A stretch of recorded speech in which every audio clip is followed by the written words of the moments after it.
Duh. Ah. Brr. Good evening, everyone, and welcome to Outside the Box with me, Jake, and him, Jon. Jon Oh, Clark. I'm pleased to say, I'm proud to say, I'm excited to say that we are joined today by the Queen of Hustle. Now, Jon and I are going to have to slow our speaking voices down, I think, because today, I definitely will. lady and gentlemen, we have Miss Lauren Kalil. Wow, your guys' voices are so good. Wait until you've spoke to us for an hour, and then you'll be fed up of hearing them. And it will change, then I won't feel the same way. Maybe. I like your mic, Lauren. Thank you. This is my travel mic, or my on-the-road mic. It's actually a microphone for a gaming system, and there's a keyboard deck that matches. I didn't purchase that because I didn't have a need for that, but it's fun. It's color changing. So you're not a gamer? I could be. I love Zelda. I love Mario Party. I love Mario Kart, games like that. Dance Dance Revolution. Oh, don't challenge me in that unless you want to lose. I definitely won't be. I won't on that, but Mario Kart, I am the man. Game Yeah. on. So which Zelda is it? Which what? Which Zelda game was it? Ocarina of Time? I think so. The one where you could win the horse. Like you You had had to be on to, the N64. yeah, on the Nintendo yeah. 64. Exactly. Yeah, that's the the milk. best one. Yeah, you had to jump out of the whole dairy farm thing. What was that bloody milk? That horse called Pony? No, that's a Pokemon. I was going to say Ponyta then. Were you into Pokemon, Lauren? No, that was something I wasn't really into. Same here. Yeah, You two you were too cool, you two, weren't you? Yeah. Aye. probably. That's probably exactly it. How I are can't you, even Lauren? remember Pokemon being a thing when I was in school. Pokemon wasn't a thing when you were in school? I don't remember anyone being into Pokemon when I was a kid. I do, only because I went to a private Catholic school where you couldn't do anything and kids would get detention and have their cards taken away from them. Was Ooh, it an all-girls I'm school? hungry. No, it was not an all-girls school. My parents didn't hate me that much. Well, I went to an all-boys school. Oh my Jake went- God, your parents hated you, Jake. They did, and they still do. I'm only kidding. No, the only downside was my school when I went. So I went from 96 till 2003. I'm 40, just turned. I know what you're thinking. Happy Yeah, Nikki. birthday. Thanks so much. But Are you married? Do you have kids? I've got 2 kids. Yeah, How 7 old and are they? 6. 7 and Okay. 6. Nice. Yeah. But they so the school that I went to was an ex-grammar school, English grammar school, and it was all very proper. You know, you said sir and miss, and you stood up when a teacher walked in. Your blazers, your tie knots, inspected, and all that crap that didn't matter. But we had giant showers where everyone, like a prison shower, so everyone goes in together. Yeah, like a sports team. Yeah, but when you're 11, What and was that like? well, I was fine, but the You laughed seeing all the other boys in the yeah, showers. that was when I first started getting into media. I set up a lot of camera kit. That's amazing. No, but yeah, that was the only sort of downside. It all makes sense now, doesn't it? Mason? It all makes sense. But I did learn a lot from that. But anyway, that's enough about me. Yeah.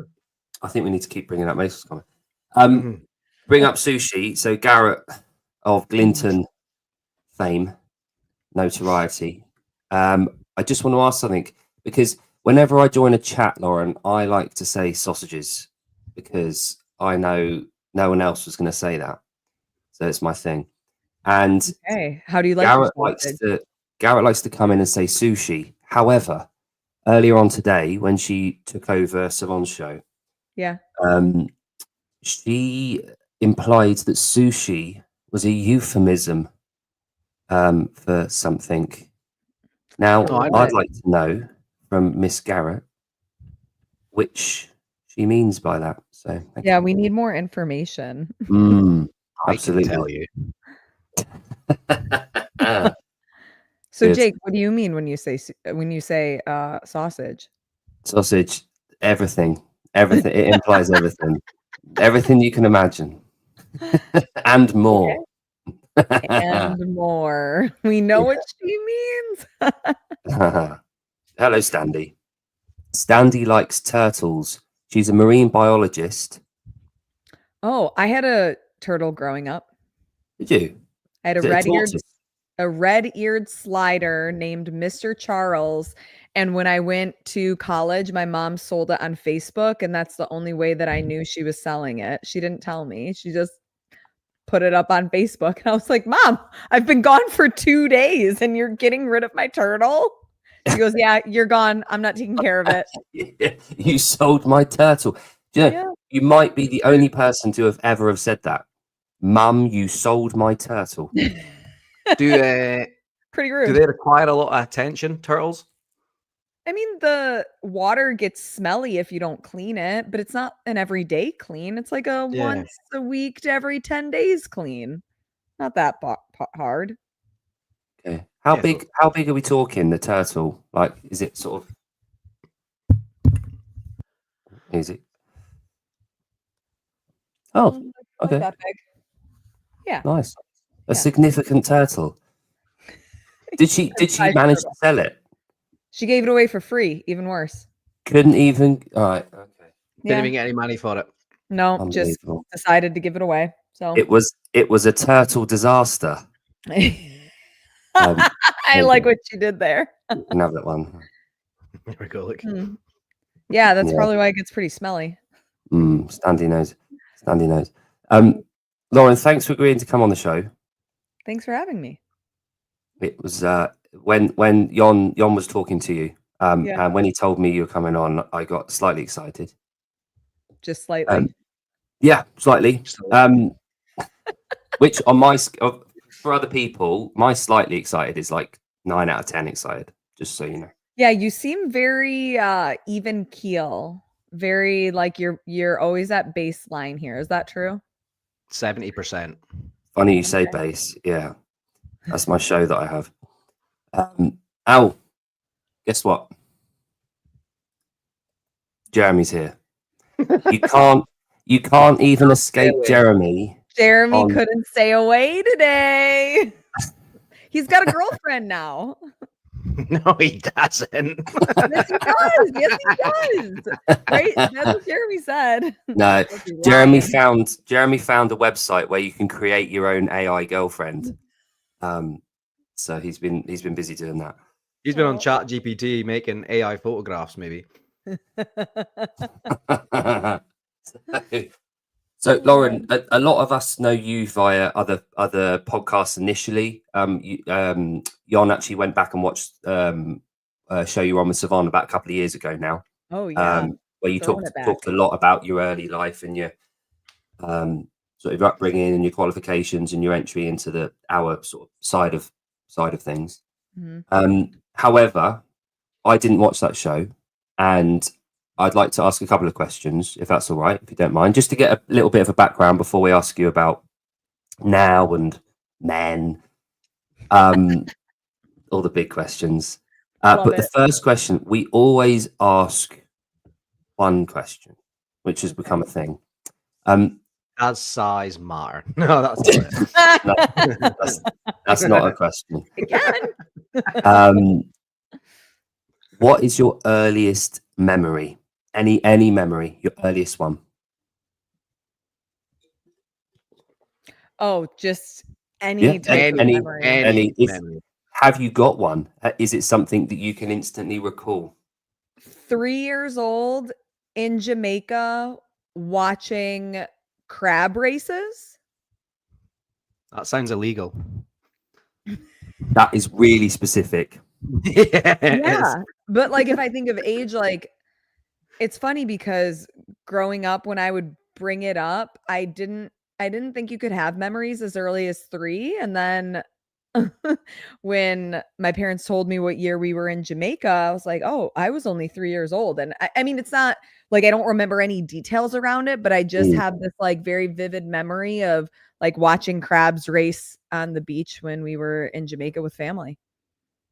And to think there's kids now that in 30 years will be able to say their first memory is watching Yeah. sperm racing on the internet. Right. What is that? Yeah, fond memories. Yeah. Oh, Um, how we've but evolved. yeah, kind of, or devolved, whichever way you want it. But yeah, cool. So that's a great earliest memory. Very random and very specific, Mhm. which is nice. They always seem to be. They're always around 3 years old. A lot of people. Yeah. Jon, what was your first little bit? Oh, we all like obviously we can go into your career and stuff, but I wanted to know what your background and like what upbringing was like in sport. Like did you play any like high school sports? Like what was your first like introduction to lifting weights, like all that? How did you get into like where we are today? Mhm.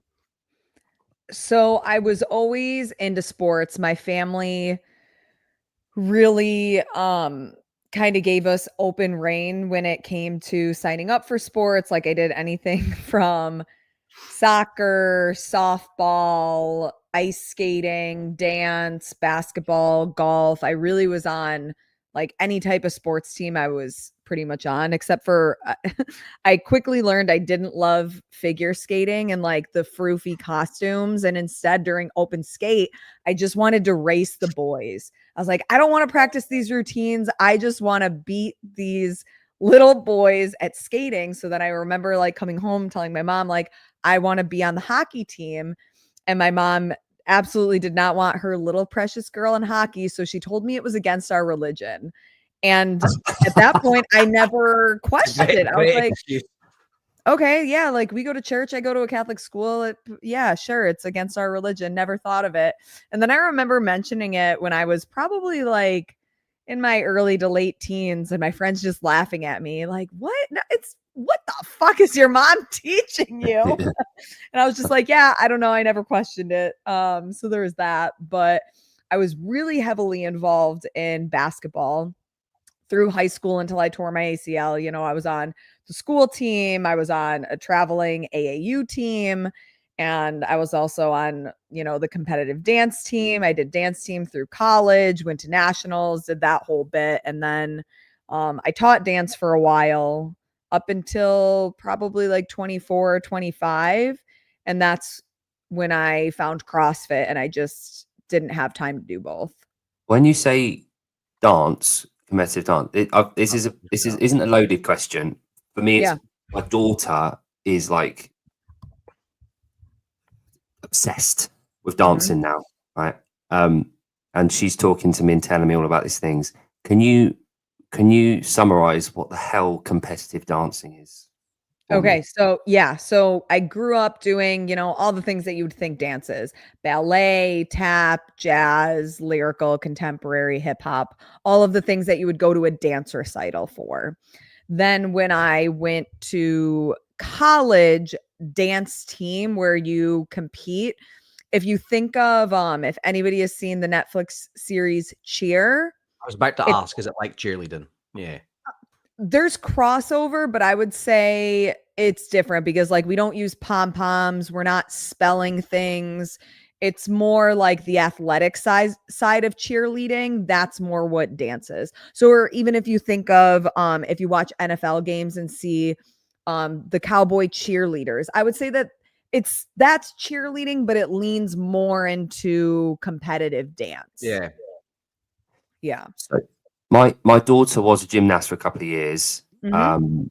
and my wife was a very good gymnast. She was in the England squad, and she went on to synchronized swimming and went to the Olympics. Blah blah blah. Boring. My daughter wants to do something called acro. Are you Okay. aware of acro? Yep.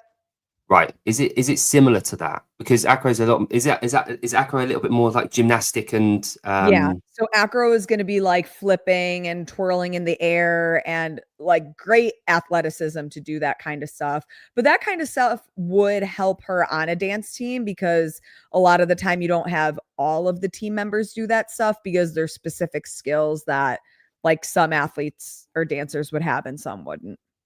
right? Okay. Cool. Jake, I actually coach an acro coach. And then a Really? lot of those girls then go into then like street dance teams. My nieces both do street dance, and one of them Cool. just came back from, I think it was Florida, for like the world championships. Remember we had Annie on, we had a Yeah. top 3 in the world powerlifter on, and that was her intro into sport was competitive dance as well. Remember she was over in the States, they went and competed at like world champs. So I like the acro staff does crossover big. Yeah. That's Yeah. about as much as I know about it. Are all people belly screwed? If you do point, yeah, especially because you have to like tape your toes and you get blisters a lot. And I mean the rate at which you need to replace your shoes too, because the like wooden boxes in them just break from overuse. I never really liked the ballet and point. I'm not graceful. I'm aggressive and have a big personality, and that kind of transitioned into the type of athlete I would be or the type of dancer I was. So yeah, that wasn't me. Good. All right. I think I'm getting a picture because my daughter just makes up her own choreography, just dancing around like a mental case most of the time. That was me and my sister and all my friends growing up. We would have sleepovers with friends and we would just make up dances. My issue is she's 7 and she's listening to Chris Brown and T-Pain. Yeah. And she doesn't really, she recites the words, but she doesn't know what they mean yet. She's nearly 8. Good luck. So yeah. I've been told. I'm trying to relax a little bit into it, but you know. But yeah, so we're going to fast forward a little bit and then go back to where we were. Shooting. Obviously, you're a massive part of tactical games, and it's something that you're very passionate about. Mm-hmm. Did that start at an early age with firearms, or was that something that you kind of got into later in life? Yeah, that's definitely a new within the last 8 to 10 years. So I grew up in a family that for a long time we couldn't even have water guns because my mom thought we're not pointing weapons at anybody, even with a squirt gun. Like that's just instilling like a bad training aspect, I suppose. So like we couldn't have Nerf guns, couldn't have water guns. I would go across the street to the neighbor's house. I mean, they had everything from that to paintball guns, and the older brother would shoot at us in the woods and I'd come back with bruises and stuff. And my mom would be like, "What are those from?" I was like, "Oh, like I fell off a tree. I don't know." Yeah. So I would lie about it. And then I had never shot a gun until I moved to Wisconsin. And my boyfriend at the time, he was big into hunting, big into guns, and he belonged to a club. And he was like, "Hey, do you want to like learn how to shoot guns?" And I was like, "Okay, I've never done this. Like, I don't know a lot about like guns, gun safety, even, you know, how to hold the thing." And we went and I held a gun. Apparently my face went white and he like slowly took the gun out of my hand and he was like, "Okay, you are clearly like nervous about this. It's going to be okay. Like we're not going to load the gun at first." And then from like going to the range a couple times with him, I just realized, wow, this is fun. This is a different type of stress release. Like when I go to the gym and work out, if I'm having a bad day, even in the middle of a workout, I can let my thoughts corrupt me in a way where if I'm shooting a gun, there is no outside thing that's going into my brain because I have to think so specifically about what I'm doing because safety is involved. Where at the gym, I'm like, I can be doing a set of toes to bar and thinking, "God damn it, I'm so annoyed about that email that person sent me today," or, "Oh, I have this to-do list that I got to get to." And it just was a different type of release. And then I left Wisconsin. I moved back to New York in 2019. And I realized it would be super challenging to shoot guns here because, you know, laws are different in the States. And it wasn't until maybe about 2.5 years ago, I think, when Jacob Hepner started doing tactical games, former CrossFit Games athlete. And I saw it on his Instagram and I thought, oh, this is interesting. Let me learn more about this. And then from there, I just thought, you know, I love CrossFit, but I kind of want to diversify myself in the type of sports coverage I do. I was looking at their content. I realized that they shoot really good content, but there's nobody that's like commentating or telling people like how the sport works or getting to know the athletes. So I really just sent a cold email to the owners at the time and was like, hey, I have like these broadcasting skills. I know a lot about fitness. I don't know a ton about guns, but I feel like it's something that I could learn. And they took a chance on me, hired me, and now they contract me for the full year, which has been awesome. Oh, And amazing. you seem to be like the only person that's really pumping out content about tactical games. Because Yeah.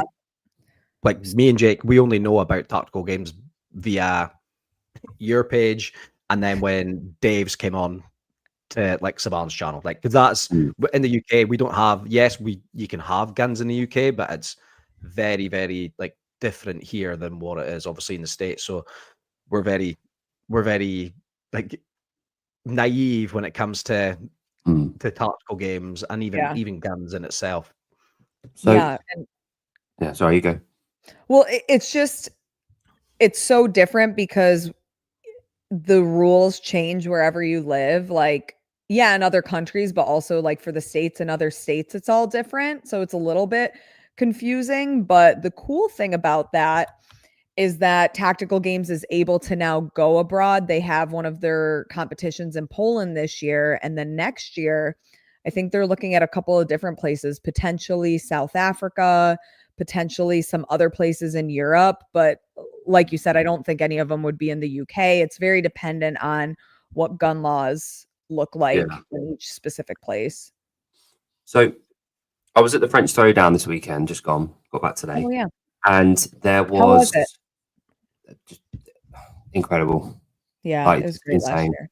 And then Santa Claus came along. Greg dropped in for the day. Coach came. And I was like, and then I won't bore you with it, but like, it's like literally just like meeting Santa Claus. So when I was there, I've been speaking to these guys, this company. Have you heard of Pentashot? I was just No, trying to what's bring them that? up. So, all right, yeah, I've got the link. Hang on. Yeah. So there's a company that are called Ergshoot, and they have these devices, and they were in some of They were the at the gauntlet French work. So Throwdown. they've been running workouts there at the French Throwdown for the volunteers and everyone to help. So Matt's the guy's there. He's English guy. They've come up with this concept that laser targets. So it's burpees, getting your heart rate up, and then shooting with these laser pistols. And everyone found them so difficult to work when their heart rate was jacked up. Mm-hmm. And the guys are really, really onto something, I think. They had people jacking up their heart rates, like it was like 30-second max cal sprint or something, and then 5 green lights, rest a minute and go again. And these guys basically are trying to get those devices in gyms, essentially. And Emily Rolfe's husband is you know the company he runs. Yeah. So he's basically a partner in the company, and he's going to do stateside. In this one? Yes. Oh, I haven't talked to him about that yet, but he has worked with Tactical Games at Nationals last year with they're like air compressed, but they kind of look like BBs that he uses with his, but like still using them inside a gym. They like an airsoft gun. If you get hit with one of them, it won't. It could potentially puncture the skin, but more But like these ones, you could stand. Like I was doing a bit of videoing. You can stand right behind the target, as a camera person and just stand right behind it when people are shooting. There's Right. nothing coming out of it. But yeah, they had the Pentashoot guy, the guy that basically owns the company that own a few different devices. You've got slightly larger ones as well, so you've got like sniper versions and whatnot. But yeah, Emily, forgive me, I can't remember his first name. Emily Rolfe's husband, what's his name? Kyle. Kyle is champion. He's a partner in the company, and he's going to be stateside trying to put these into gyms over there. And I That would think be awesome because so right now I'll do stuff like that with just no bullets in my pistol because like I'll have a red dot. So it's still similar, but so with those, is there like a magnet on the so targets or yeah, go ahead. the target is electronically based, it's a sensor, and it feeds back into the ERG system. And they're linked up with ERG data. You can link it all up with all the other ERG machines. So you can set up a modern, you can do whatever you like. You could set up the ski, the bike, and the rower, and the Yeah, 'cause and this the says gun. it's powered by Concept 2. So is Yes. this Yeah. new? Yes, brand Because new. Concept 2 works with tactical games, and I Yeah. just talked to Greg a couple months ago, so I'm curious. Yeah, so this This is is cool. yeah, it's really cool, and I think it's a really nice. Obviously, in the States, I'm assuming not many places use guns in their workouts day to day at the boxes. Oh, there's no way that I could even Yeah. like if I had no bullets in my gun, there's No. no like the SWAT team would be called on me almost immediately. When I So- travel to Texas, we Yeah. can train with real unloaded guns in the gym and nobody thinks twice. But again, yeah, it's very state specific. Yeah, so, That's nuts. Like to think that people could be in the affiliate with even just an unloaded weapon, like doing Right. like in the middle of a workout. But something like this could make it very highly accessible, even in the UK. For tactical games to think, oh, we could exactly. run competitions worldwide because Yeah. this is highly accessible in And- any affiliate. And because it links into ERG data, they can run global events at the same time. So literally live. You could have a competition with these guns going live in the US and South Africa and Australia concurrently, like at the same time on a big screen. You could shoot with people at the same time. But yeah, it's an accuracy test. And I think with CrossFit, we talk about accuracy as one of the testing principles. So it's fundamental to us. So rather than doing wall balls all the time, I think getting these in the gym, and they're relatively affordable. So I was really keen on getting your thoughts on that because it's something that you're like shooting is obviously something you're involved with. So just want to see what you're at. I love that, especially because like when you even think of the barrier to entry for a sport like tactical games, you're shooting live rounds. So it's not like you got to buy a gun, you got to buy a belt, you got to buy magazines, you got to get like certified, and sometimes that costs money. You got to buy ammo, you have to transfer all of these things. Like it's very expensive if you do want to compete in the sport. So if you're eliminating a lot of those by having these fake guns that don't require live ammo, and when you also think about like a safety, the barrier to entry, the way that people could feel more comfortable knowing that okay, it's a gun, but if a safety malfunction happens, I don't need to worry about an actual safety hazard to happen. Well, it's the equivalent of not going out on a road bike and using a bike erg. You don't have to wear a helmet. You don't have to. I mean, you could if you really wanted to, but you don't have to go on the river at 5 o'clock in the morning to go on the rower. So, but yeah, no, I quite liked it. But good, okay. Now I'm curious. So, I'm gonna go down some rabbit holes later. yeah, definitely do. Going back to CrossFit, you said when you found CrossFit, that's where we left that. Can you just tell us where and when you found CrossFit? So I started CrossFit actually after my dad was doing CrossFit. We were on a family vacation in North Carolina, and me and my sister and mom were hanging out at the beach, and my dad gets done with golf. He comes to the beach and he doesn't have a shirt on. And I mean, it's not very common for me to see my dad without his shirt on. And me and my sister look at my dad and we're like, why does he look better than us when we're in our 20s? This is not okay. And you know, what is he doing? He was doing CrossFit. So it was almost immediately after that, hi Heidi, that I signed up for, it was called On-Ramp at the time, like 2-week introductory class to CrossFit. And from there, I was drinking the Kool-Aid, and I signed up for my first CrossFit competition within 2 months of being a member in the scaled division. And my coaches were telling me about it, and yeah, you should sign up. But neither of them believed I was actually going to sign up. So I signed up, I tell them, and they both start laughing at me. And I was like, what's so funny? They're like, we didn't think you would really sign up. There's pull-ups are one of the standards. And I looked at them and I thought, well, I can just use a band the way I do in class. And they're like, no, you can't. It's a competition. And at that moment, then I start to get really nervous and I'm like, oh my God, what did I do? I am definitely not equipped to be competing 2 months after starting this thing. So I got my first pull up in the competition. I finished second to last. For me, as a very competitive person growing up in sports, I was humiliated. I hated that everybody was standing around like, come on, you can get the pull up. And, you know, we all can appreciate the community like that. But at that moment, I thought, never again will I be on the competition floor, not able to do one of the skills that's required.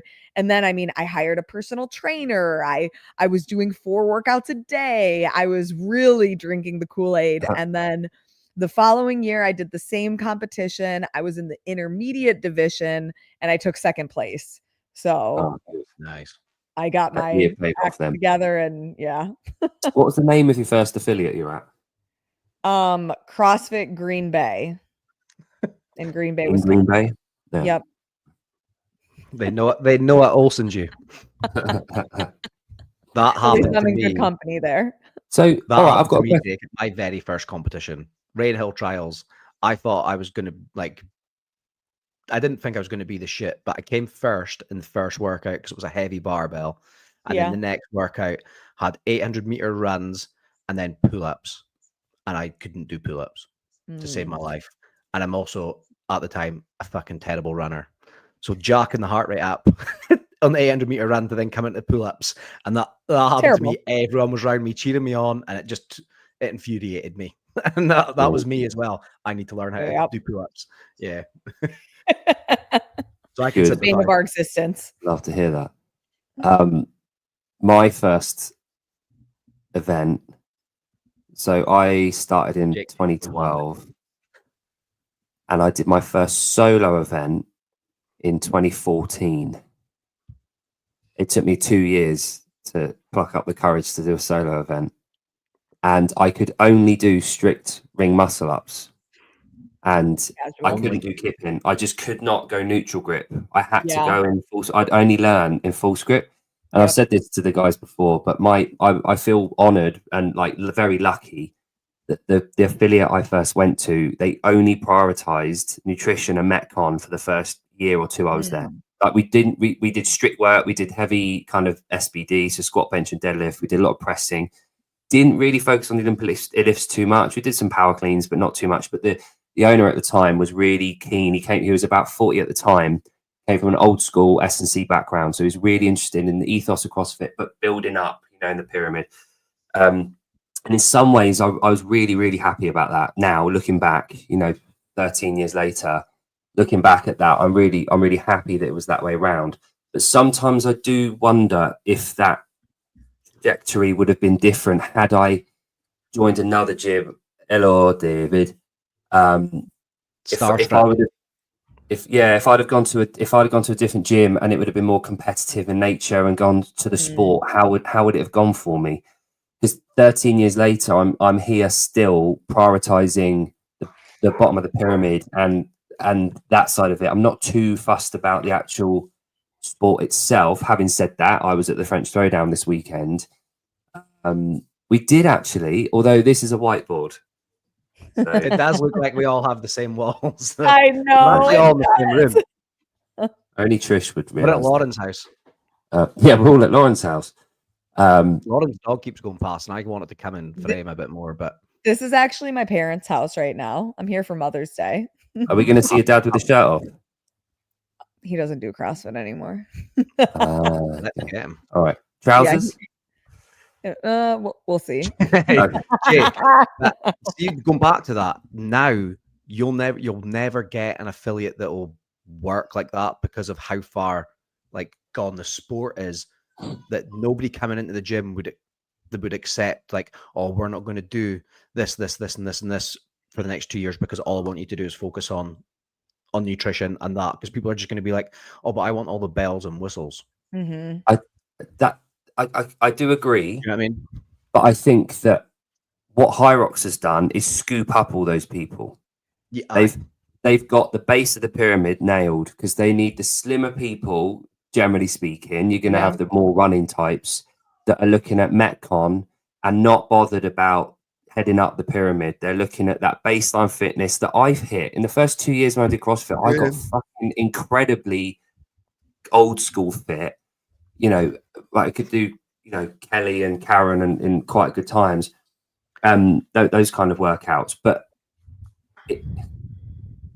I get what you mean, and I think it's possible. I think it, but again, and we talked about this in the recent weeks, Lauren, is that I think affiliate owners need to take a little bit, and I talk from my own experience here. I fell very short when I owned my affiliates. We had a lovely community and it was a great job, but in hindsight, looking back, the culture needs to come from the top down in the gym. That's the responsibilities on the shoulders of the affiliate owner. It's nothing to do with HQ. It's nothing to do with the members coming in. It's nothing to do with social media. It's the affiliate owners that have that responsibility, whether they like it or not. It's on their shoulders. So that the community and the ethos that each affiliate has is a representation of what is allowed and encouraged at that particular affiliate. So I'm a believer in the methodology, and I think if an owner wanted to, they could have a thriving affiliate based on the way that I learned in the modern era. However, there are just a lot more other options available now, which I agree with you on. I think there's a lot of temptation out there to draw people away from what the kind of upbringing, let's say, that I had initially in CrossFit. I think there's a lot more temptation. There's a lot more out there for that initial bite of that cherry of competitiveness. The Hyrox is a perfect example of that. But again, I think it can work. If someone would have said to me in 2012, here's a Hyrox, do you want to go and do it? I'd be all over that. It would be perfect for me back then. Not now. I fucking hate running. But I'm 40. But yeah, I've just signed up for a doubles together. Yeah, we are doing a couples one in October. I don't like the word couples. Couples. Where? Birmingham. Okay. In England. Birmingham. Yeah, not Alabama. We've only got one Birmingham in the UK, but you've got like 15 in the States, don't you? We do. It's very common here. But ironically, the people in Birmingham are very common. Yeah. That too. Yeah. So on that then, Lauren, a little bit of a tangent there. I asked someone this yesterday, actually. What role, and you might not have an answer to this, you might, who knows, what role do you think that the sport of CrossFit, specifically our sport of CrossFit, not Hyrox, what role do you think that has for affiliates in today's environment? Like, what do I think CrossFit HQ should be doing? No, what the sport of fitness racing. So what we would classify as, like, you know, the elites going off, whether it's semis and then the games, or whether it's WFP, or whether it's, you know, one of the many different kind of styles of CrossFit competition. What role do you think that has for an affiliate owner? Do you think that plays an important part of an affiliate and the community? Well, I mean, even the competition so I did a local CrossFit competition yesterday. And it's at an affiliate that is thriving. Like, even after COVID, even now that there's like this hype of high rocks, even with the hype of people doing more boot camp style fitness things, his affiliate has thrived. And I think you mentioned it a few minutes ago. It's because, sorry, Is that your dad? that is my dad. I think that a reason why his affiliate thrives is because the owner leads from the top. He was competing in the local CrossFit competition yesterday. He had a team. He was there supporting other teams. He was there making sure that everything went as he envisioned. He practices what he preaches, but he's not unwilling to evolve. For example, their affiliate has a CrossFit side. They also have jujitsu within CrossFit. So you get some bleed over of those two communities. He also has like specialty classes like a rowing clinic, a gymnastics clinic. He also has a class where it's all dumbbells, no barbells, a good barrier to entry where people can, learn some of the what we would call CrossFit movements first before they start touching barbells. And a lot of time those folks then end up coming into the CrossFit space. He continuously hosts community events. Even when they did his affiliate that did the Open this year, more than half of the people that signed up for the Open were not the CrossFit folks. They were the people coming from the other side because they just wanted to be part of a community and they wanted to be part of this fun thing to do on a Friday night. So I think like finding ways to really enlighten your culture and give people opportunities to do something, especially as like it's hard to make friends as an adult. You want to find people that you have things in common with, and if you don't go to work or maybe you don't like your coworkers or whatever, you want a different group of like-minded people. Having a fitness space that regularly hosts community events, that hosts competitions that can also be fun. Like there was a margarita truck, there was a taco truck, there were everybody went out afterwards and the day was nice so we could sit outside and do things. And I think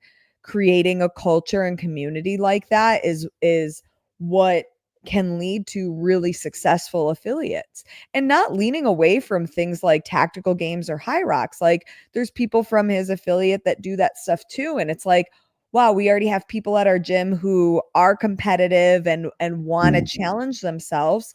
There's no reason why one weekend they can't do CrossFit, the next weekend, they do tactical games, or the next weekend do high rocks. Like all of these things, in my mind, like they don't need to be competitors. Like you can lean into all of them because they're all intertwined with the methodology and how we train every day. Yes. That is the conversation. Totally agree with you. For months. We've been talking about this for a long time, and I had some kind of an epiphany over the weekend. I was very fortunate to be. I talked to Daniel Chaffee about 3 weeks ago, and he invited me over. That's how I got the invite to go over to French Throwdown, and he treated me like a bloody VIP, and I'm absolutely not a VIP. I'm a nobody, and I am fully erect. And whilst I was there, I saw him with all his different hats on. But all of those hats fell under the one hat that he has as an affiliate owner. You could tell he knew everyone there. All 360 volunteers that were there, working 4 days, doing everything, taking leadership from him. He's got a leadership team underneath him that walk around. He was singing Backstreet Boys with the team. He was leading the national anthem in the on the competition floor. He was first on the scene whenever there was any issues. He's first on the scene at the barbecue in the evening.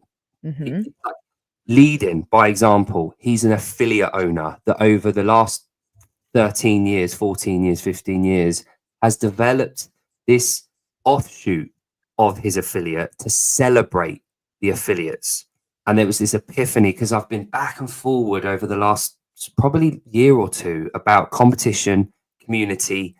Is it compatible? Does it work properly? Can it continue to work properly? But I came to the conclusion in my mind, it's fucking essential. We don't have CrossFit as we had it without the tip of the spear, without the competitive environment, without competitive nature, whatever that means to the individual. Now, it doesn't mean that everyone should be going to the games. It might be they're competitive against their scores on the back end, you know, whatever login system it is. It might be that they're competitive with their husband or wife in the you know, in the room next to them.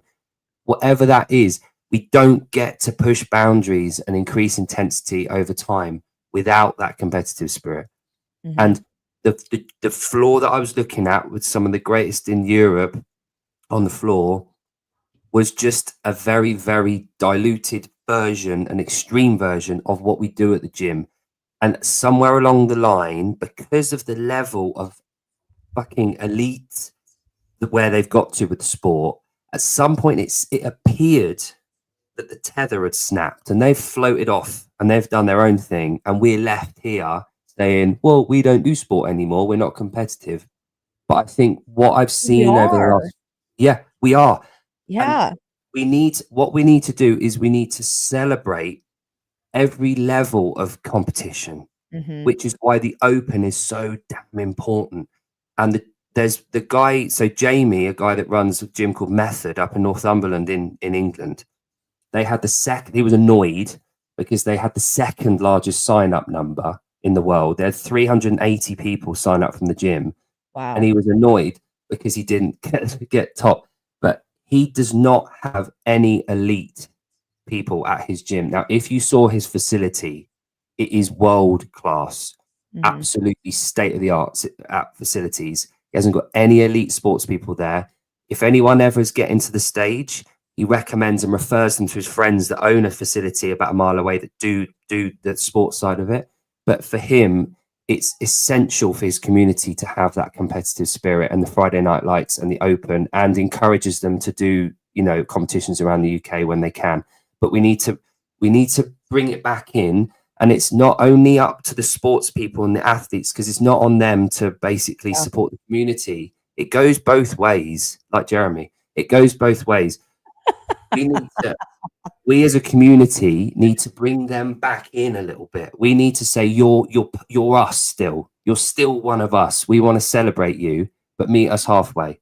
You know, come into the community, maybe do your level 1, maybe coach a few hours, get back in touch with the community, and we will embrace you with open arms. We want you back in with us, you know, because we are all over. We are the same thing. So, yeah, I asked a couple of people over the weekend, and it was really refreshing to hear this excitement about it all, and the fact that community and sport can work together simultaneously and be part of the same thing. So it's great to hear you share that philosophy. Yeah, I think the more, because I get it. If you want to own a business, you maybe have this vision of eventually you just want to be a business owner and you want to hire right people in positions so you can just stand back and oversee.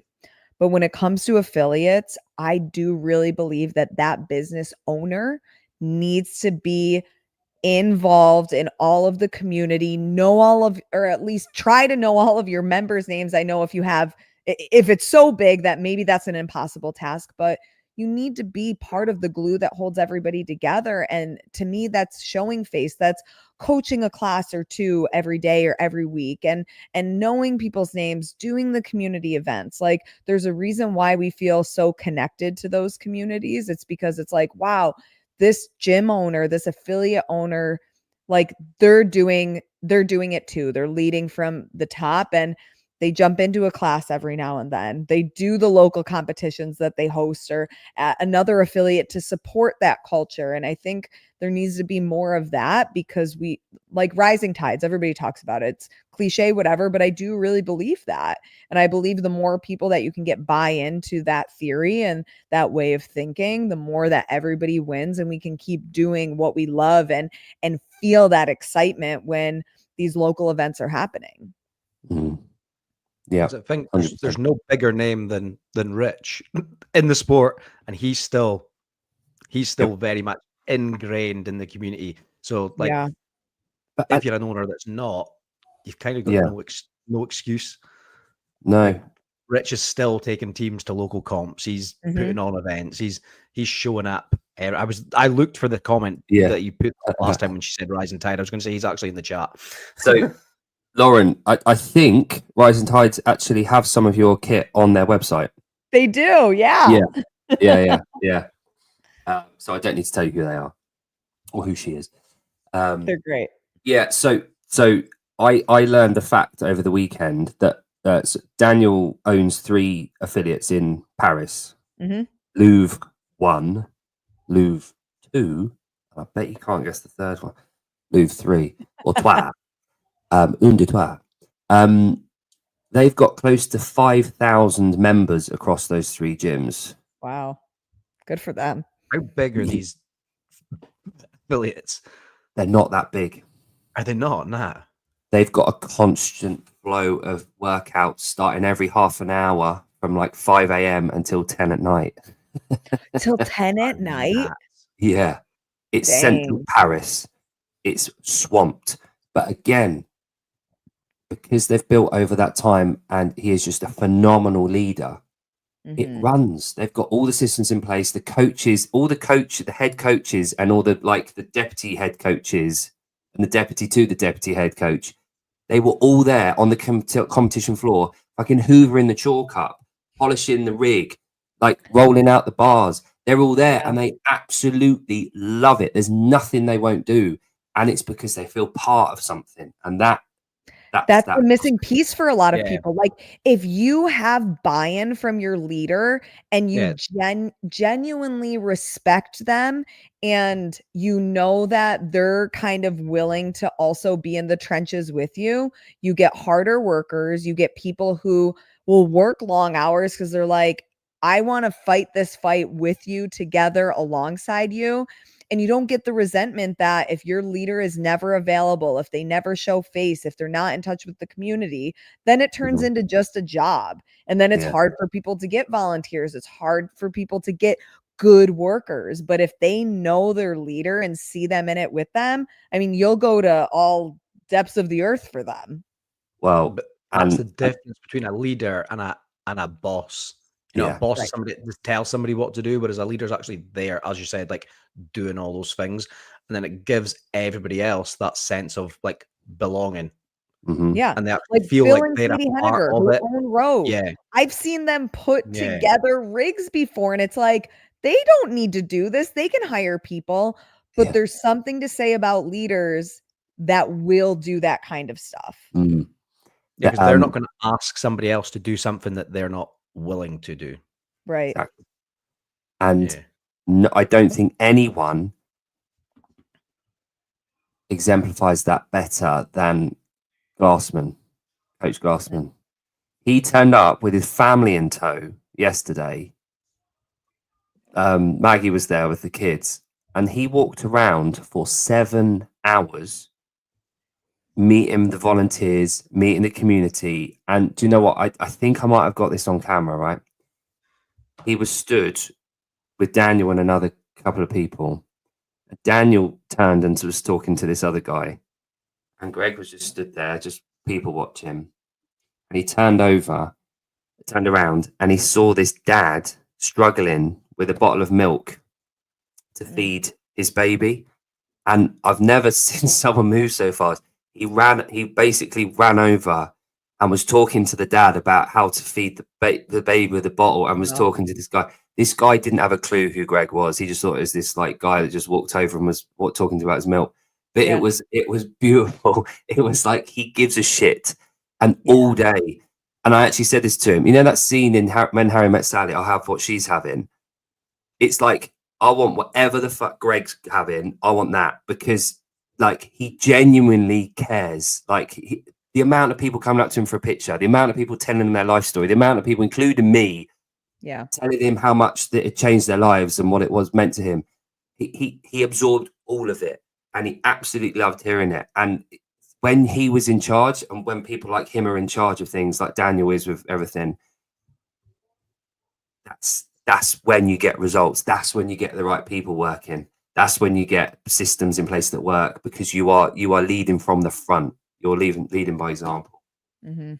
But yeah, that's just my takeaway. But yeah, so Lauren, your role at the moment, can you let us know kind of what you're up to these days? Because you've Mm. changed What a hats lot. are you wearing? You've went from being a news anchor to morning chalk app. Now you're doing your it's own. I've been through some shit. Am I right in saying I was telling Jake that, and I don't know if this was a fact or if it was just fiction, because Jake was asking, "Oh, like, have you made notes?" And I was like, "I've made some notes." Oh And I boy. was Okay. saying to Jake that, are you the first female to actually do play-by-play at like a major CrossFit event for the Mhm. broadcast? That is fact. Yeah. Yeah. So they've had women as color commentators before. So like for people who don't know broadcasts, you typically have 2, sometimes 3 people in the booth. One person calls play by play. So essentially like the captain of the ship, the who, what, where. You lead the person through what's happening, what is the rep scheme, who are these athletes. Then the color commentator typically is a coach of the sport, a former athlete of the sport, somebody who can, for example, Brent Fikowski is great. Hey, Brent Fikowski does his wall balls with the rainbow instead of arms up and straight down. The color commentator would explain why he would choose that. So you'll have some female, especially in CrossFit or specifically in CrossFit, who have held that role, but never the who, what, where role, which is play by play. Is that collar or color? Color? Color. As in Yeah, the color colors. commentator. So it's like animated.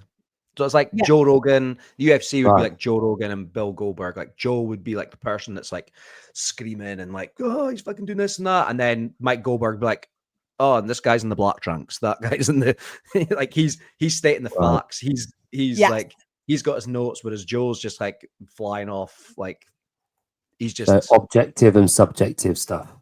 Yes. Right. Okay. I guess. Yeah, that's a good way to explain it. Yeah, the play-by-play person tells the facts, what's happening, allows people to know what's going on when you look at your screen. The color commentator gives sometimes their opinion, sometimes their expertise. Like sometimes we'll have Chris Hinshaw in the booth when there's a running event, and he'll add insight to, what people's breathing is like, or why their pace looks like this versus another athlete and things like that. Jake, it'd be like after like a football game or soccer. Okay. For Lauren, having like Ryan Giggs in the, a football player there, given their like expertise, but it's like all the other guys that are in the box that are maybe just people that have never played professional. Right. Okay. Cool. And so you were the first female lead rather than color. Yes. Jeremy, there's Derek Forrest. So Jeremy's white anyway, so I don't know why he's saying that. So and what about Adrian? He's a white man. Oh yeah, Adrian Conway too. Yep, and he's a color commentator.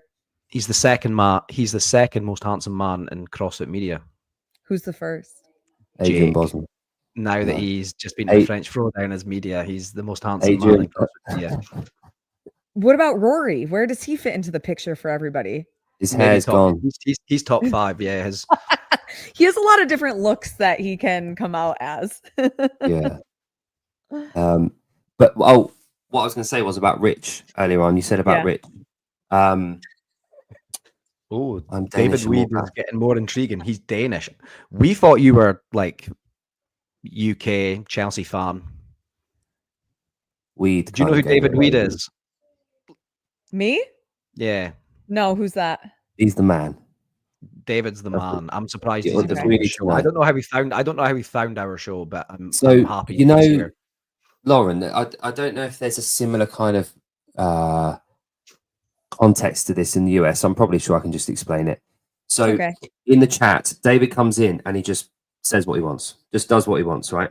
And me and Jon, 1 is fucking brilliant, and 2, we completely agree like 99.999% of the time.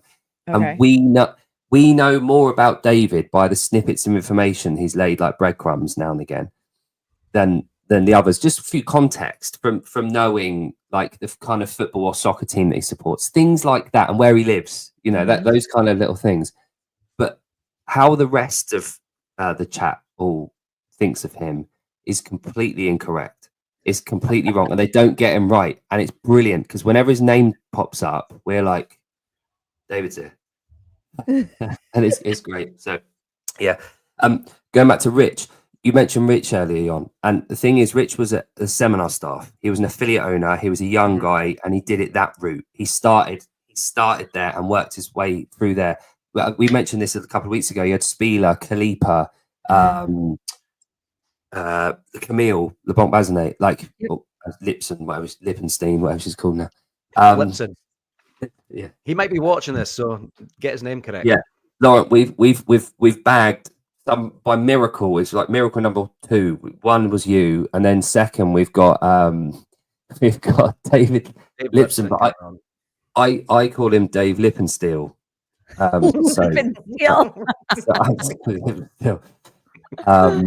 But yeah. So how many games champs have been L1 staff seminar or coaches or still work at affiliates or still own affiliates and operate daily from affiliates where they're seeing the community? I don't think they probably can anymore. I don't, because the level of work and everything they have to do, it's kind of, it's not, that's probably not going to happen now. It's like, is that how much you need to put into yourself? You probably can't give that back to a community, if you know what I mean. Not while you're competing. Yeah, because you have like Tia Claire Toomey with Proven, you have Matt Frazier with HWPO, but and I don't know Tia's involvement with like the affiliate side of Proven or Matt's involvement with the affiliate side of HWPO, but I know that it's not similar or the same to what Rich is doing at Mayhem. They're or even similar like but different. Yeah. Like Annie in her place. I know people that have been Reykjavik, and they say like, oh, Annie's there. Like she's in the classes, she's taking the classes, yeah. But it was like, there was I can't remember his name. There was a famous YouTube fitness influencer a couple of years ago, and he went to train with Fraser, and Fraser was trying to coach him. And it was like, no, you're not. The thing is, and we've talked about this a lot, again, it's something we talked about a lot, but the elite, they don't really need to or want to understand what scaled athletes are doing and what real basic people like myself are training for and working toward, and what our goals are, and the scaling options. They'll think nothing of programming 10 bar muscle ups in a workout in an 20-minute AMRAP. Like they're expecting people just the base to be able to do 5 unbroken. Yeah. And the scaling options are just chest to bar pull-ups. It's like, no. And then how do you coach that in a session with 20 people? And again, it's not their fault. It's just they haven't ever had to do it. So I think that online programs are great for gyms to be able to roll out and then sublet the coaching and adaptation stuff for the coaches and the affiliates to do themselves. That would be my takeaway, I think. But it's frustrating because I think they could become really good seminar staff if they really wanted to and applied themselves towards that kind of thing. And it's a way of being part of the community, but I just don't think they want to or need to. Yeah. But yeah, there you go. So getting back to you then, Lauren, what projects are you running at the moment? So I am getting ready to go to Oklahoma City for the Fittest Experience semifinal, which will be next Friday, Saturday, and Sunday. They are doing a live stream, so I'll be calling play-by-play for that with Angelo DiCicco. Yep, I will be there. So I'm going to have Angelo DiCicco in the booth as a color commentator. Chase Ingram is also going to be in the booth with us. Nice. So I'm going to have both of them to ping pong with, and then Lauren Smith will be our sideline reporter on the floor. So that's going to be a really fun group of people to work with, because I've worked with Chase before. I've only interviewed Angelo and chatted with him sometimes at competition, but I've never worked with him in like we'll call it like a professional setting. Mhm. So I'm really excited to team up with him, and he did a great job at the Mayhem Classic with Rich in the booth, and Sean was in the booth too. So that was great. What AAU team were you on? Oh, that is a great question. What was it called? I can picture the uniforms. They were navy blue with white. I don't remember what the team was called. So if you can identify what the team was by the colors, I don't remember. That was basketball, yeah. That was basketball. Yeah. Yeah. Oh yeah. When Garrett did you? played at college level, didn't she? Yeah, I was going to say Garrett and Colleen both played basketball. I'm sure. Yeah. I didn't play in college. This was high school. Yeah. Did you do any? What sports did you do in college, or did you get into Dance CrossFit while team. you were in college? And Nothing. and Didn't find CrossFit until after I was fat and drunk when I graduated. Funny enough, I'm fat now.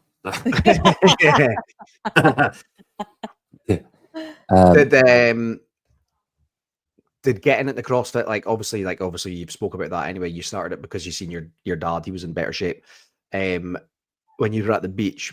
But you're saying fat and drunk, was college years quite sedentary, not exercising, partying, and then how's that transitioned now? Because obviously we follow your social media and we can see that you've lost a significant amount of weight over the last year as well. Yeah. How have you what's changed over the last kind of year, I'd say, like, because obviously you've always been very active and very fit, competing, coaching, and then affiliate, tactical games, everything like that. But then what kind of got to that stage where you've made a kind of change over the last like year? Is it a year? I don't know. Yeah. I'm speaking out of term, but yeah, about a year ago, I started to get my life in check. I'll say, but so in college, I was still very active because I was on the dance team, and we were having like double sessions. We had to be in the gym, so it kind of balanced out the amount of partying that I was doing. That somewhat kept me fit. And then I graduated college. I wouldn't even say that I got fat. I just got lazy. I wasn't really working out. I was eating whatever I want, drinking whatever I want. So getting in shape and turning my fat into muscle actually worked quite well for me once I found CrossFit. But then I would say back in, what year are we in? 25. In 2022 is when I really started traveling a lot for different CrossFit things. And before this, it was like, every time I travel, you eat whatever you want. And if you work out, great. It's not a big deal because it's only, a couple days out of the year. Well, in 2022, up until present day, traveling is like half of my weeks of the year. So it was about a year ago. I had a photographer, they're great. They send me pictures when I'm at events, and they sent me a picture from a really poor angle. And I looked at myself and was like, I knew that I put on weight in the last 2 years, but I guess I just like didn't realize how much weight I had put on from, just eating whatever I want when I'm on the road, making excuses for getting Ben and Jerry's every night and eating a lot of dessert. And, just, I was still working out, maybe not as much because I was, again, just making stupid excuses when I was on the road to like, okay, 20 minutes of doing a hotel workout is better than nothing, where like, that's kind of where my mindset is now. But for the last 2 years really wasn't. So I just started making those changes. I started like trying to track as much as possible when I'm on the road, or at least, okay, I need to prioritize protein. So I started working with a meal prep company where I could bring some of those meals on the road, keep them in the fridge. I've got like certain snacks now that never leave my bag. And I just made it a priority and stopped making excuses is really what had changed. Created some awareness and set some intentions, isn't it? Yeah. Especially when like you look in the mirror and you realize that you're the problem and that nobody else did this to you but yourself, because they're, decisions you're actively making. And, people can say, yeah, traveling and life on the road is hard to have routine. And yeah, like it is, but it doesn't mean that it doesn't mean it's impossible. And it doesn't mean that you can't still do little things that accumulate over time. Yeah. Oh, that's a great answer. And I didn't expect anything less. I don't know if you obviously haven't followed us for very long, but I came from a place of like morbid obesity before I started the gym. And yeah. it was all down to my, poor choices. And currently not the same position, but over the years of trying to grow a business, kind of lost focus on what I was doing for myself. And I'd kind of let myself get, heavier again, not nearly where I was when I started, but it got to the point where I was in the same position. I was like, fuck, I've like put on a heap of weight. And now it's coming off 50 pounds down in the last year, but it's like, it's so easy. It's so easy to kind of, while you're growing that, because obviously the queen of hustle, if you're traveling, you can see why it is so easy for people to just be like, oh, I'm just going to grab this, or that 20-minute hotel workout you've done is then the excuse to be like, oh, I get to enjoy this now. I get to do that. And 100%. when you're traveling, it's that little, like, that is your comfort because you're doing X, Y, and Z. So it is easy to kind of see why people can make those excuses, but then you've wrapped it up there and said, like, it's your choice, like, and it's the choices that you're making, and it's only you that can make better choices. But you need to have that. You need to have the awareness of the issues, and then you actually have to be intentional with your behaviors day to day, and not just wait for things to happen for you. You need to be like proactive and like look at the things that are tripping you up. So your big thing would have been traveling. Cool. Well, how can I combat that? So you've like done it. And I think anyone listening here that might be struggling, they need to kind of hear like those kind of answers too, I think, which is cool. Like said that. Baby crawling in the back. Yeah, there we go. Still no shirtless dad though. No, still not. Jake, you were going to say. Yeah, no, it's accountability ultimately, isn't it? It's self accountability. It all comes down to that, and that's what I love about CrossFit is that, I went through probably 6 years of training on my own when I was an affiliate owner. Like once a week, I'd be able to jump in or have one of the coaches come and train with me. But you get used to training on your own. There's shortcuts involved. You working in the shadows and all that bollocks about no working when no one's watching and all that crap. But ultimately, we rely on that group and that community to give us a bit of a kick up the arse sometimes. And you don't get the same workout when you train on your own than you do as part of a group. It's just how it is. No, even when I competed this weekend, I was like, wow, I think I'm fitter than I give myself credit for because of like how hard I could. For example, I was on the Echo bike, and mind you, this was a sprint style workout, so it's not like I had to hold this pace for very long, but I was holding like 500 watts on the Echo bike, and in training, I'm like, oh, if we get to like 250 watts, we're hurting. And after yesterday, I'm like, I think I might be sandbagging my workouts when I train alone. Threshold. It's that threshold, isn't it? It's knowing, and you've got to test now and again to explore those boundaries about what you're capable of doing. And whatever environment works for you in order to get to that point, then once you've found that, that's where you got to go now and again. Not every session, but once a week, once a month. Yep. I got home this morning, and the kids would play out. They play out the front where I live. I'm very fortunate. They're just playing in the fields with the other kids out the front of our house. It's beautiful. And they came running in, and my daughter was crying, and my son was like, "No, don't tell him, don't tell him." Right, that's usually what happens. Oh boy, he's done something wrong. Anyway, I tried a different tact. I read in this book that I was reading away about accountability for kids, that kind of thing, and critical thinking, and like breaking stuff down and being accountable. And I took my daughter away first of all, and I said, look, this is going to be really hard for you to process, because obviously you're 7, but this is going to be really hard for you to be able to do. And I said, not many adults do this, but I want you to think about, I don't want to hear what your brother did. I don't want to hear what happened. I want to know, was there anything you could have done better that could have stopped you getting hurt? I don't want to know what happened yet. Just want to hear what you have to say on that. And she said, I could have been looking the way I was running. I was like, right, okay. I said, hold it there. And I went and talked to him, said the same thing. And he said, I shouldn't have left my bike out in the middle of the path.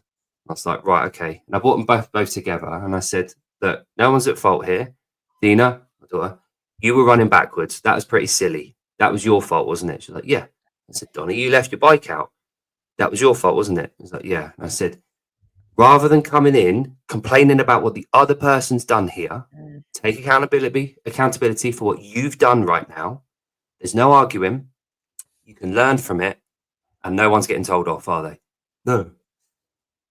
That was a purified down example of what adults don't do, generally speaking. They don't take accountability for what they can control.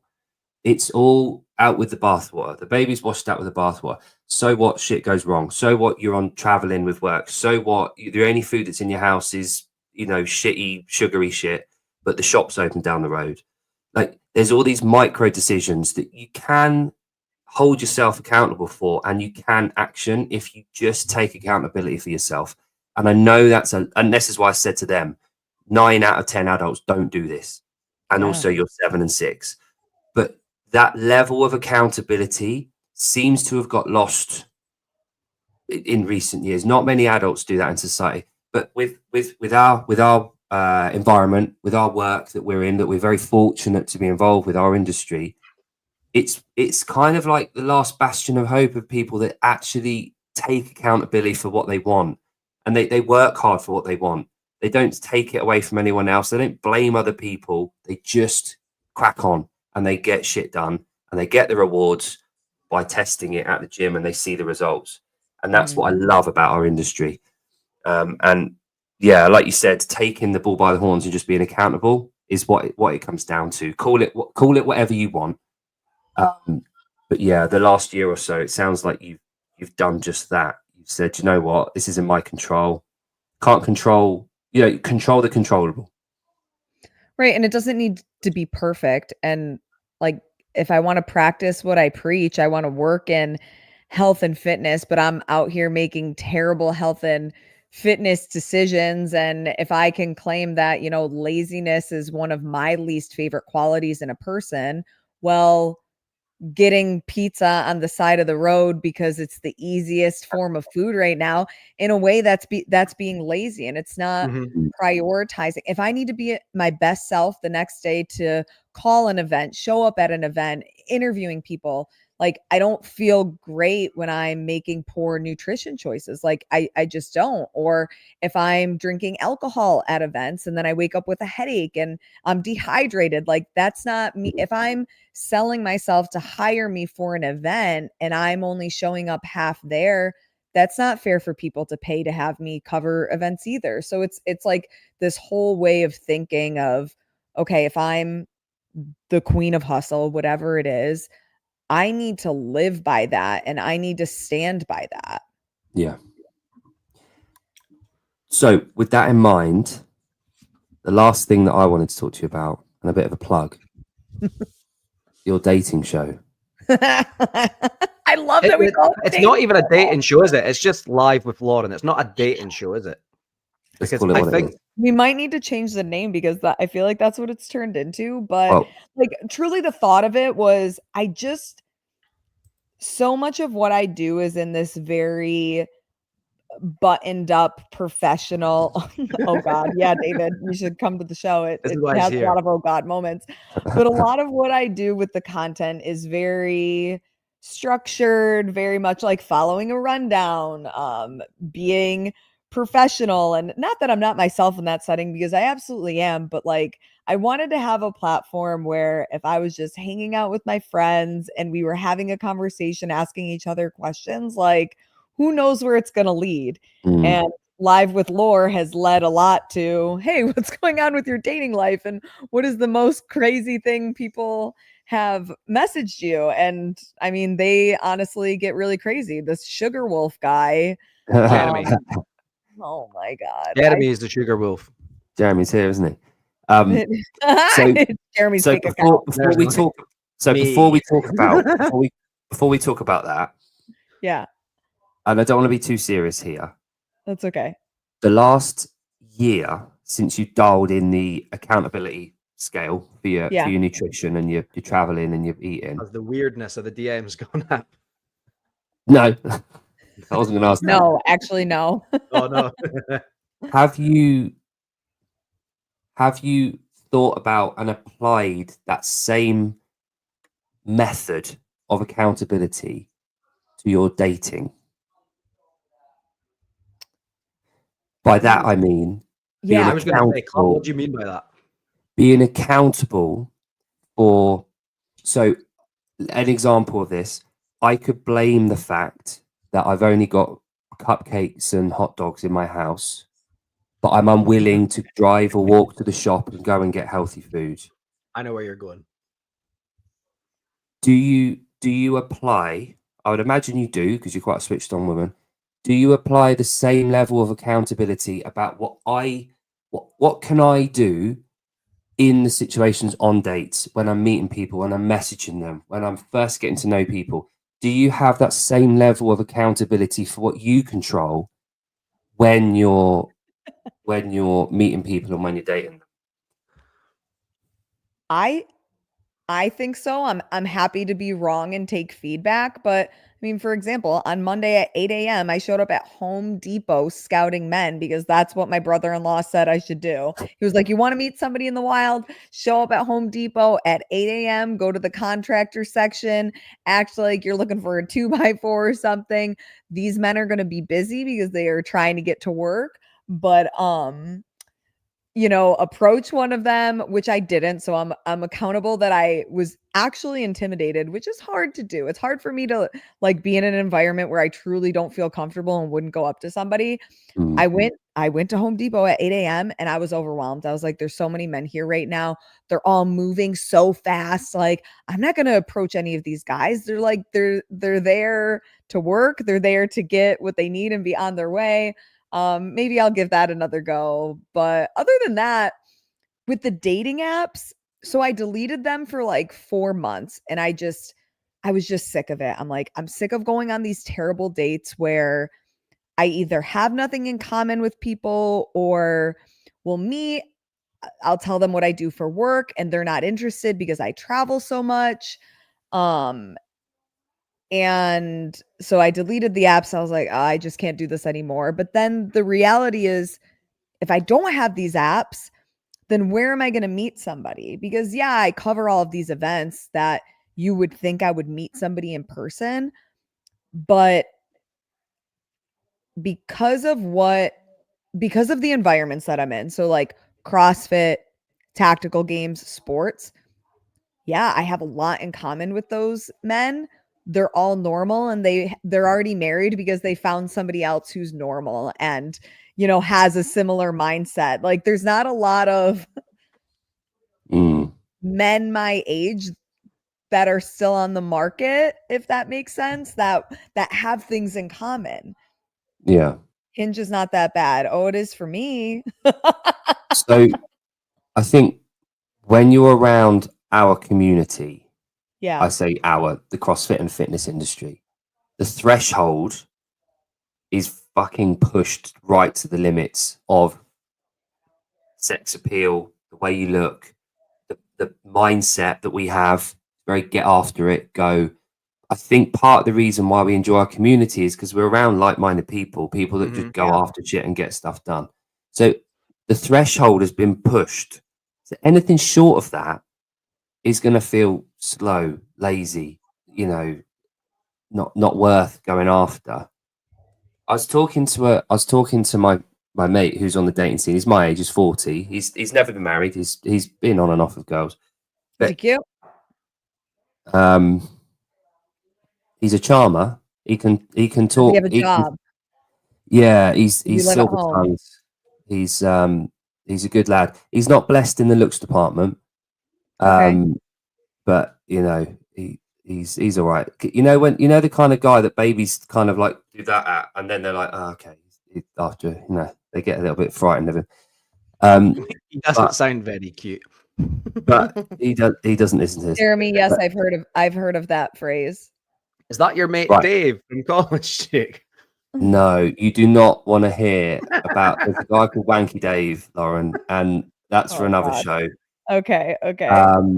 But my mate, let's call him Roger for now. Okay. Rog.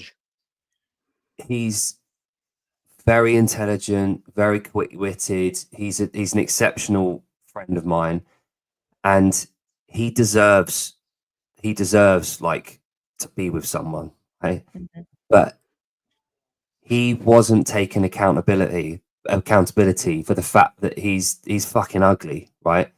And he Told you he wasn't cute. no, he I hope he's watching. I hope he knows it. I tell him all the time. Fucking ugly bastard. But he will not accept the fact that he's not a stunner. Okay. And I keep telling him, mate, you're not. But he shouldn't accept that. There's things you can do. Wear a backwards hat and gray sweatpants. It's amazing what those two things will do to somebody's looks. Yeah. Yeah. Oh my God. You. There we go. Yes. There we go. Yes. Instant Jan, dad. instant sex Instant. appeal right there. Get the mop and bucket. But yeah. But so the thing is, and the reason I thought about that was because that's clearly a lie. The thing is, Yeah, look, Heidi's giving you like heart eyes now, Jan. She's desperate. she does that all the time. She Hat wants back Jan. on for everybody though. Yeah, just leave it. Just leave it. Let this Yeah. marinate for everybody. I tend to find that the only part of our lives, most of us, where we're unwilling to put the same amount of accountability as we do in the other parts of our lives is people that are on the dating scene. My mate is a pure example of this. He will not accept the fact that he needs to dial it in a little bit with his expectations. But on the flip side of that, I think as soon as he does, he will be instantly more attractive. He'll have an aura about him where he just relies on his incredible personality and his charm and his charisma and his intelligence and his humor. Instead of thinking too much about the way that he looks, just forget it. You're not going to be that guy. You've got so much to offer people. Now that clearly doesn't apply to you, Lauren. But do you think that the accountability thing that you talked about with like the nutrition the last year, do you think some of that can be applied to the dating scene? Yeah, probably could be. I mean, I know, like, actually, I think Heidi said it. I could have plenty of men if I wanted to. I don't necessarily think I could have plenty of men if I wanted to, but if I wanted to have a man, I could. I do acknowledge that I have a level of expectations and standards that I would not be willing for somebody to bring their person down, so I don't expect the same.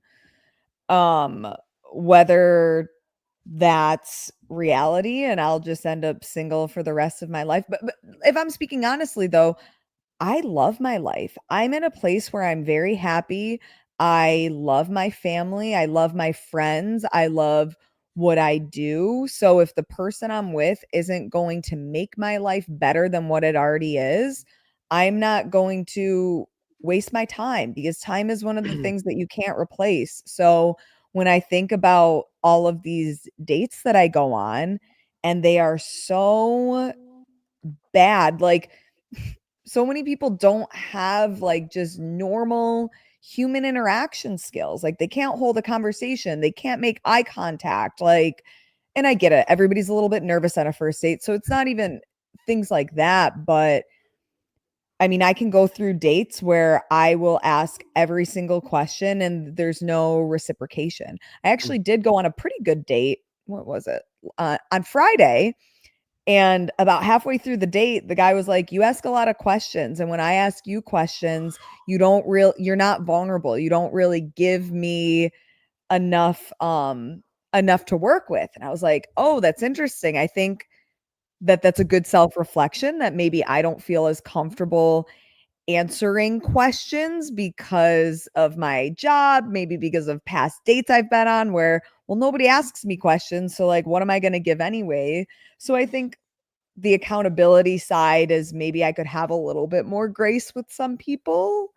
So having grace with people is one thing, but and I'm saying this, I've been married 10 years in November. Like, and if anything happened to her, I'll be like those gorillas that just sit there lonely for the rest of their lives. I'm not bothered. I'm not ever fucking doing all that shit again. Yeah, it sucks. But there's a very, very different style of communication between men and women. Very different. Sure. Women ask questions and men are reluctant to answer them. And I see this in all walks of life, whether it's on the aeroplane, whether it's fucking Starbucks at the airport this morning. Fucking, I was sat there, I just want a coffee in silence. Yeah. And these two women sat next to me.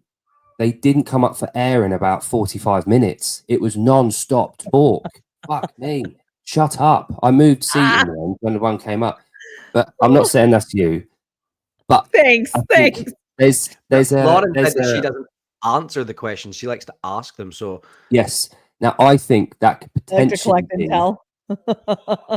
So yeah, but that's your job.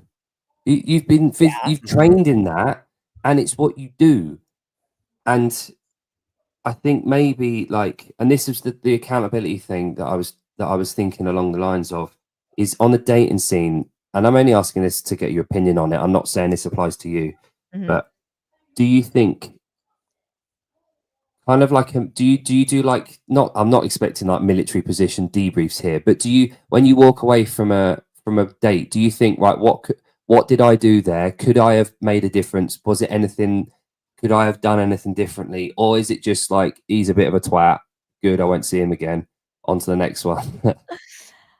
I would say after a date, I evaluate, do I feel like I was myself?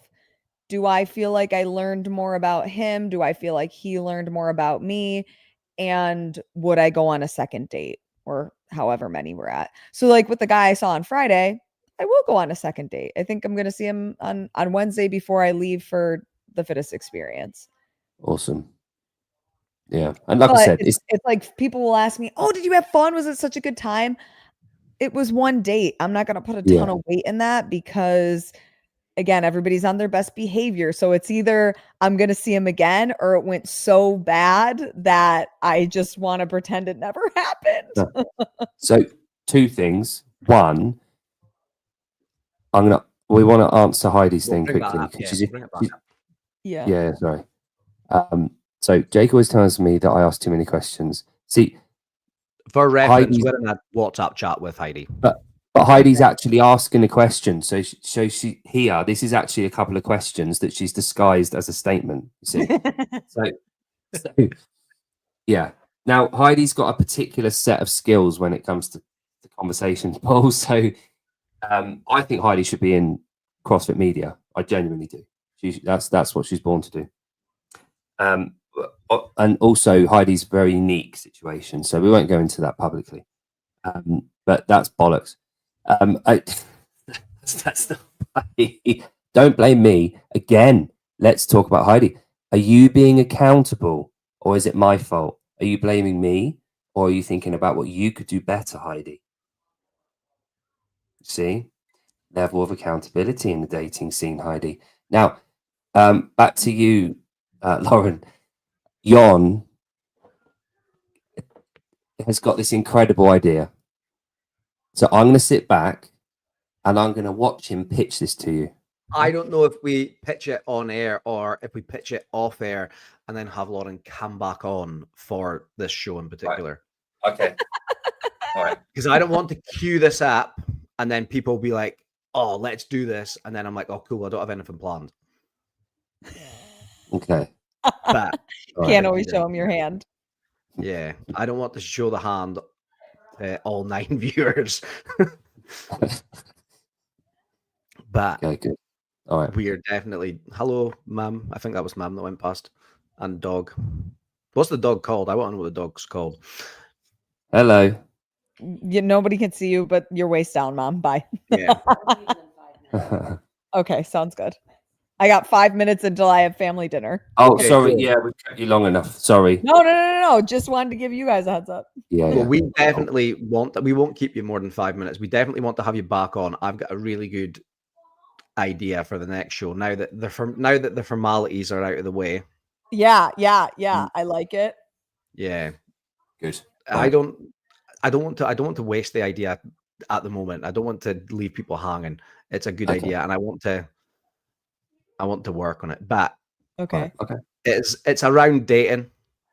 Okay. And it's not I'm a down. dating show per se. No, it's not a dating show. Let's just put it that way. It's a Okay. fun idea. Yeah. Right. Good. Okay. Yeah. Well, Lauren, thank you so much for coming on. You've been really, really easy to talk to and really forthcoming. So thank you so much. And again, we really didn't expect you to come on to our lowly show. So thank you. Why? Y'all are in the chat weekly. We're friends already. You're the queen of hustle. And I'm a bit annoyed that you took that name because that was what I wanted to call this show, but you took it. Everybody thinks that I created that name, and I didn't. I was going to ask where it came from. Was it? Thanks for nothing, you know. Maybe 3 years ago. It was like my first almost like full year working at Morning Chalk Up and being in the CrossFit space and doing a bunch of athlete interviews. And I was working with Ken from Sherpa Works. And he was like, yeah. I think we should do like your own design and a t-shirt. Do you have any ideas? And I was like, no, I have no ideas. I'm not creative with that kind of stuff. And he sent me a mock-up that said Kalil, Queen of Hustle. And it had like 2 pictures of my dogs. And he was like, what do you think of this?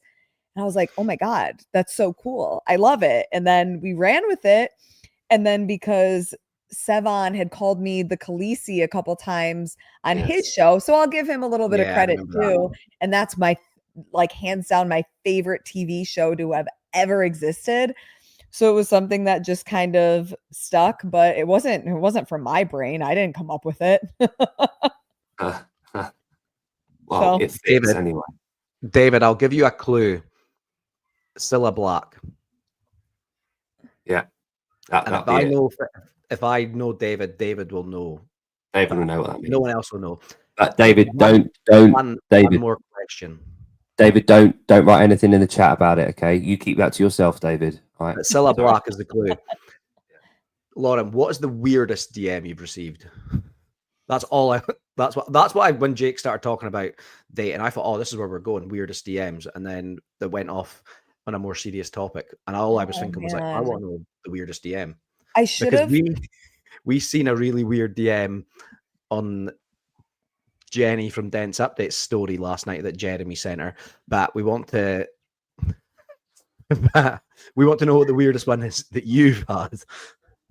I had somebody ask me a couple years ago to put see-through leggings over my face and send him a nude. And he would send me money. And you still let Jeremy message you even after that? How much did you make from that DM? A lot of money. No, I was like, what in the world is this? And he was like, you would be surprised how many CrossFit athletes have done this for me. And I was like, I don't care. This is the wrong account for that, buddy. I had a friend that he was selling clothes on eBay, and we were like 18 at the time, and he was selling just old like gym t-shirts and stuff on eBay. And this old man messaged him, and he bought the t-shirts from him, but he says, I'll pay you extra money if you send me photos of you working out in these t-shirts, and then send them unwashed.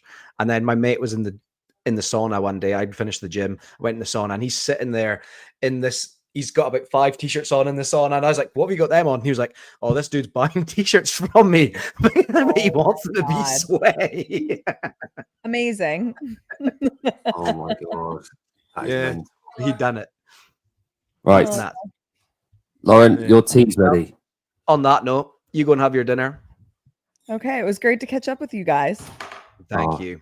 thank you, Lauren. It was a pleasure. We'll end the stream and then we'll say goodbye properly. Right, Okay. thanks for tuning in, guys. I always just end it abruptly.